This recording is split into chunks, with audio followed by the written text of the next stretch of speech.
The other thing that I noticed is that I was able to say no to food. Like in the past, if there was food, I had to eat it. If I was, for instance, in a wedding, I would stuff my face because there was so much food on the table. But now I just put on my plate what I know I'm going to eat, and that's it. Because once I feel full, switch off. You know the little voice that tells you you've eaten enough, but you keep eating and you keep eating. So what happens is that you discount that voice and you silence that voice, and then you forget about what is the size of the food you are going to eat. So in my case, if this is my stomach, the size of my stomach, I thought, eat what fits in my stomach. So rather than eating a big plate, I have a smaller plate and I feel it. And I'm happy with that because I am used to eating those quantities. I found this man who was 93. He was really nice man. He was a friend of a friend of mine. And we were in a little house party thing. And this man is called all over the world. He goes to Canada, then he goes to Latin America, then he goes to Europe. He does this every year, 3 months, 3 months, 3 months. And he meets all his friends in universities and he gives talks about history and economics. And he was thin, but he was perfectly put, and he was, you know, you could talk to him, he was intelligent, he was nice and clean and dignified. And I went, wow, my hero. And I said, how did you do it? And he says, rule number 1, I eat little. And that really stuck in my mind. We eat too much.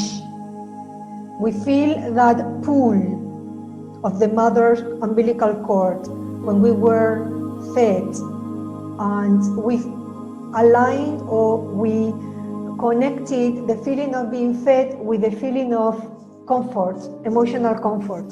So we try to make ourselves feel better eating comfort foods, and it never works. Not even for the time you are eating it. Before you finish eating it, you already know that it's not working. So you know that we're not feeding the body at the right level. Another thing that used to happen to me, that if I ate something cold or small or a salad or something healthy, I would feel sorry for myself. So it was like all over the place. I was out of control, and it was like emotional suffering. I thought, what's wrong with this? So this is where I started with the doctor. And after the process, which took about a year, so unfortunately, I'm not going to tell you eat this or eat that, because that's not going to work. That's exactly what I'm saying, that doesn't work. So I started to feel more on the right path.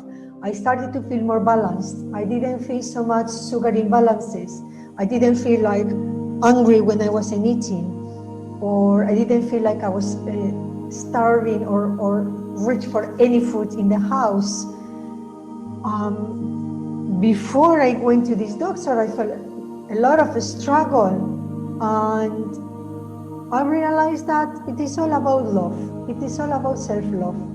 And the food can be your help and can be your friend, but it's not going to do it for you. It's only a tool. The food is not going to keep you healthy.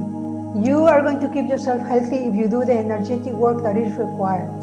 We need to understand that this is a process. And with every little change in our emotional and energetic level, we have a change in our life circumstances, be it food, be it friends, be it family, be it work, whatever. And we're having to learn to work like an ant, one little step at a time. And we're having to be patient with ourselves and give ourselves time. And we are going to have to learn to be responsible and stop asking people to do it for us and give us solutions.